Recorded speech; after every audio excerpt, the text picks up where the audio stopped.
How goes it, ladies and gentlemen? Thank you for checking out Shinsen88 Gaming. I got a little bit of a nostalgia blast here, I think, for some of you, but before that, can we just admire how amazing this intro cutscene looks for the Super Nintendo? Pretty impressive, in my opinion. So what are we playing today? We are playing Gundam Wing Endless Duel, or Shin Kido Senki Gundam Wing Endless Duel. This is a one-on-one fighting game in the style of Street Fighter, and I'm sorry, just look at how good this intro looks. It's amazing. Holy cow. Anyways, moving on. It is a one-on-one fighting game in the style of Street Fighter. As you can see on the title screen here, it came out in 1996. This was a game that, unfortunately, never came out in the United States. However, many of us, I think, played it back in the late 90s or early 2000s through other means, shall we say. And I was excited to revisit it, a game that I played a lot, or a reasonable amount when I was younger. So we're going to do a run through the story mode. As you saw, we're obviously playing on hard difficulty, because why not? You will notice that most of the mobile suits you would expect are here, none of the fodder mobile suits, and you also don't get the majority of the upgraded suits, or whatever they called them, from the second half of the series. But that's alright. We're going to go with my boy Duo and the Death Scythe, who were my favorites back in the day. And here's the game. As you can see, it definitely looks like, you know, a Street Fighter clone or one of those typical one-on-one fighting games. What you will notice, however, is it does a few interesting things and unique things. Not a ton, but there's enough different about it, I think, to make it worth playing, even if you're not necessarily the biggest Gundam fan, although I kind of am, as we'll discuss in a moment. But the controls pretty much work as you would expect from a Street Fighter-style game. You know, your combos are the basic light, heavy, special. Specials are performed with quarter circles and dragon punches. You have a life bar and a special bar. The way the special bar fills is a little bit different than you might expect. As you hit, obviously it goes up, but also as you block certain attacks, it'll go up. And using just your basic specials, not just your supers, will drain your gauge. However, hitting with a special move will restore a good portion of it. So if you're continuing to hit, your special gauge will stay full. Another thing you might notice if you were paying attention a little bit, you'll probably see it as we go forward, is that you can actually be hit while you're on the ground, which is a little bit different. Not a lot of these games did that. Now, you can't be endlessly juggled down there, at least not as far as I know. But it is a way to get in a little bit of extra damage when your opponent's knocked down. And I think you've probably noticed as well that from the way the movement is a little bit weightier than a lot of these 2D fighting games, to the way the screen kind of shakes with impacts and with the characters falling down, it does give you a little bit of a sense of scale to make you feel like you are actually piloting this giant mobile suit rather than just like, hey, it's Street Fighter, but we changed the graphics a little bit. So that's pretty cool, and I definitely like that.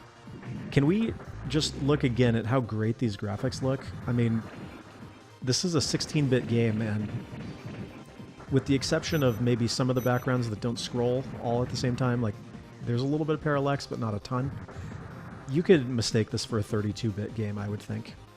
Maybe not. Maybe I'm looking at this through nostalgia glasses, but yeah, I think it looks great. So a story mode run will run you through every single mobile suit in the game. You always fight them in the same order, which is, you know, okay, I guess. It cuts down on the surprise factor a little bit, I guess. And one thing we will talk about is that this game is a little bit feature light.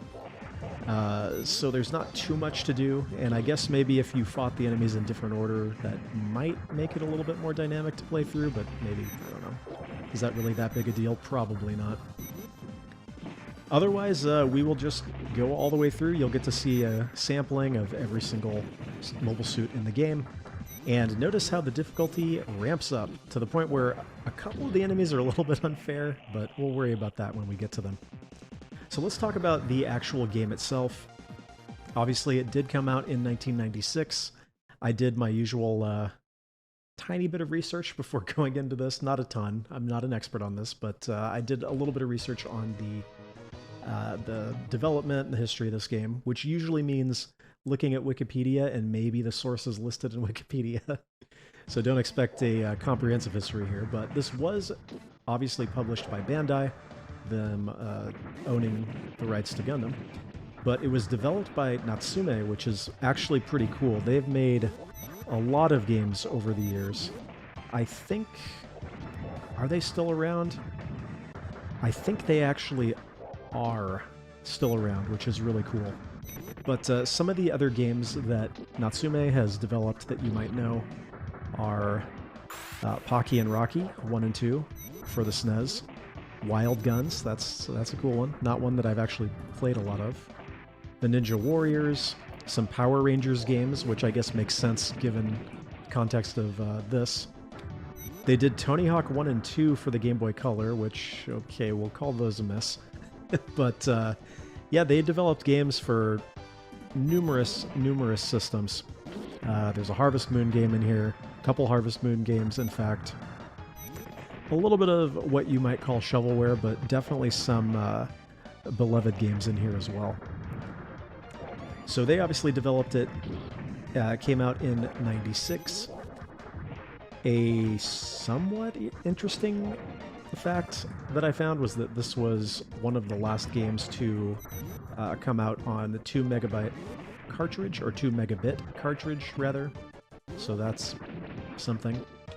And one thing I was not aware of is that apparently there's also an English fan translation of this game, which I did not have for this playthrough because I was not aware of it. But that came out way back in the day, 2002, according to what I found. So I guess you could check that out. I mean, really the only thing it's going to translate are the victory quotes, right? But yeah, that's something, I guess. So when the game came out, it released to pretty decent reviews. We're talking like some 8 out of 10s, although Famitsu gave it a 23 out of 40, which, I mean, it is feature light, as we discussed, right? Or we were going to discuss, meaning there's really not a lot of replay value. But I think there's enough here. I mean, there is a versus mode, there's a decent variety, and the characters, although controlling the same way, do play reasonably differently.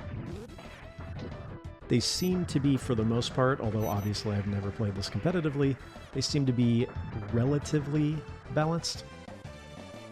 And of course, there is there are a low amount of characters. It would have been really cool to get the powered up versions of every mobile suit, but, you know, it is what it is. It's one of those things where, like, am I really going to sit here and nitpick a game from 1996? Of course I am. No, I'm not going to.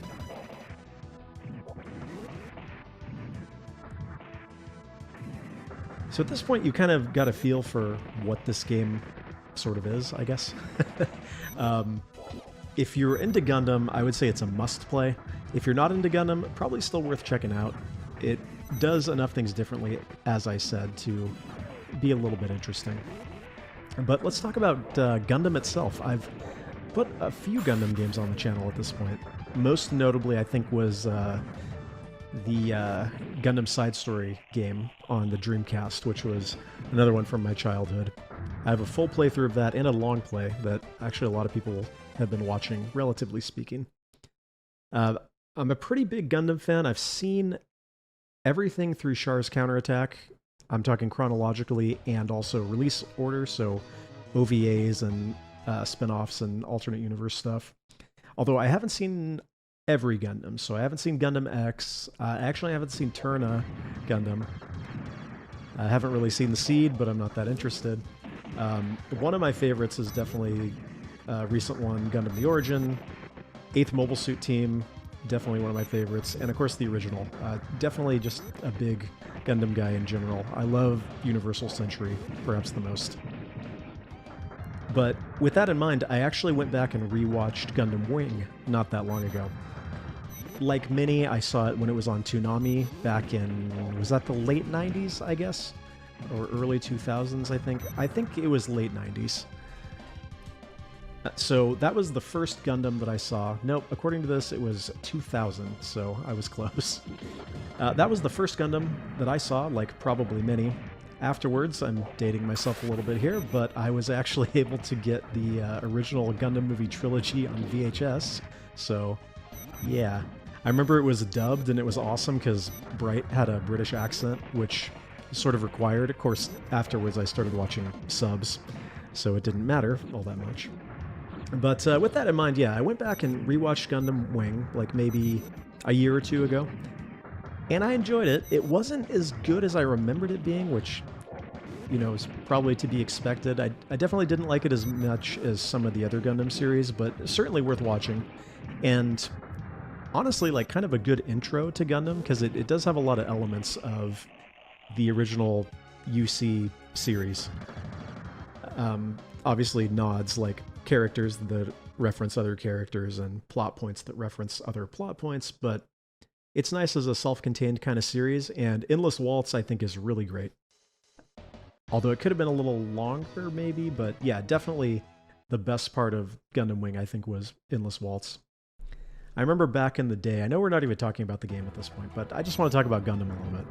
I remember back in the day, there were several like spin-offs in manga form, and I read some of those, but it's been quite a while. I don't remember them that well, but it might be worth checking them out again.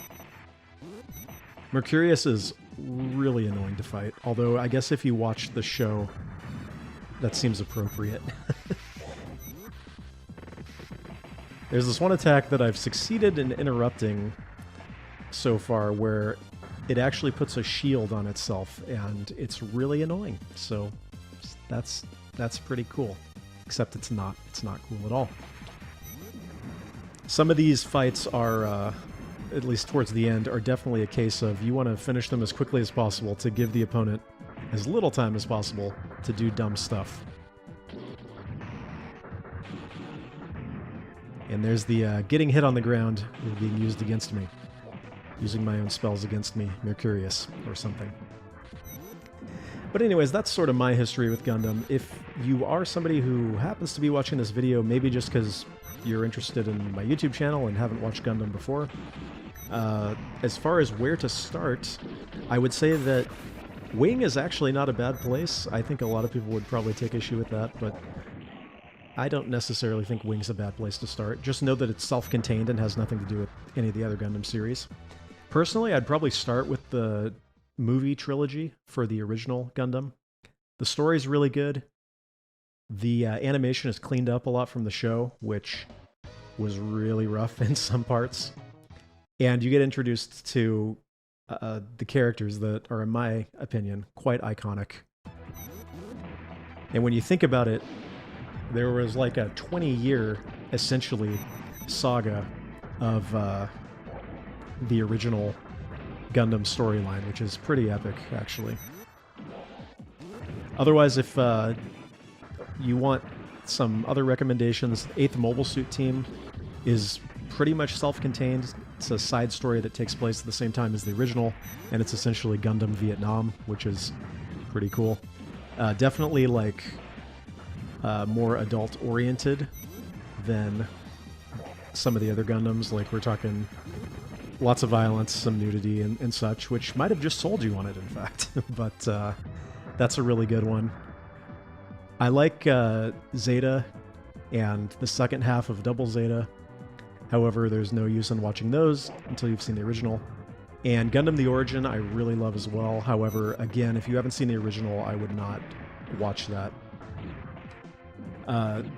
Worth reading the manga as well. I actually own the complete set, and the art in it is pretty incredible. And what I've heard actually is that apparently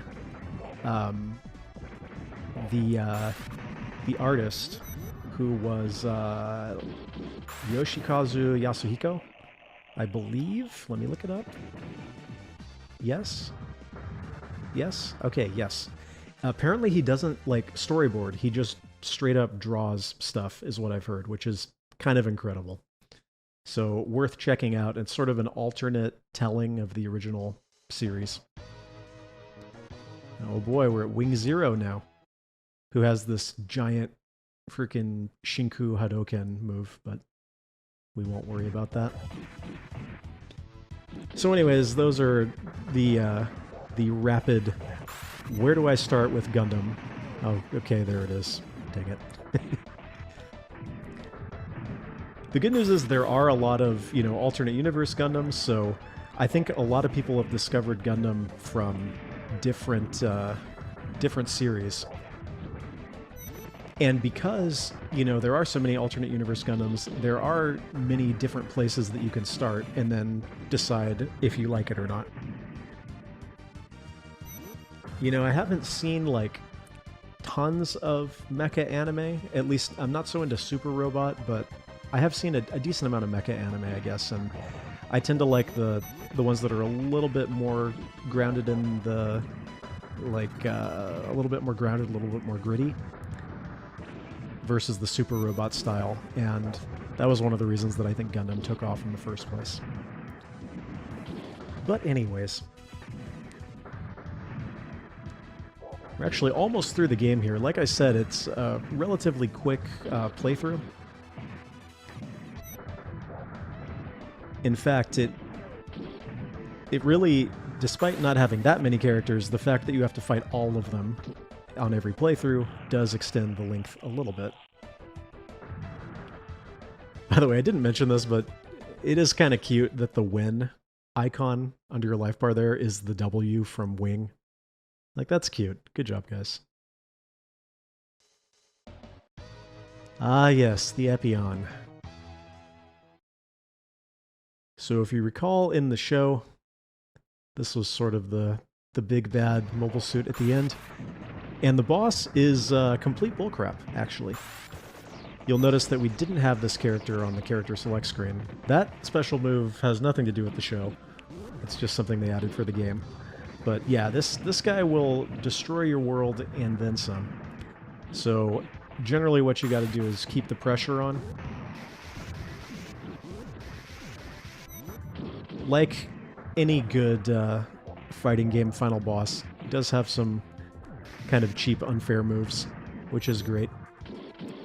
And the fact that you can get hit on the ground is a definite handicap against this guy. But I think your biggest thing to do would be stay on the attack and then capitalize on openings. That was close. Like with the dash attack, if you manage to block it. I didn't even talk about the music. The music is actually pretty good as well. We talked about the graphics, of course, which are great. I've already said that many times. But the music is actually pretty good as well. You probably noticed, if you're a Gundam Wing fan, that the intro was a SNES version of Rhythm of Motion by 2Mix, which is... Honestly, I don't know any of their music other than what was in Gundam Wing, but it fits the series well. See ya. And that's about as well as I could have expected that to go. And that right there, watch the light fade from his eyes and chest and forehead.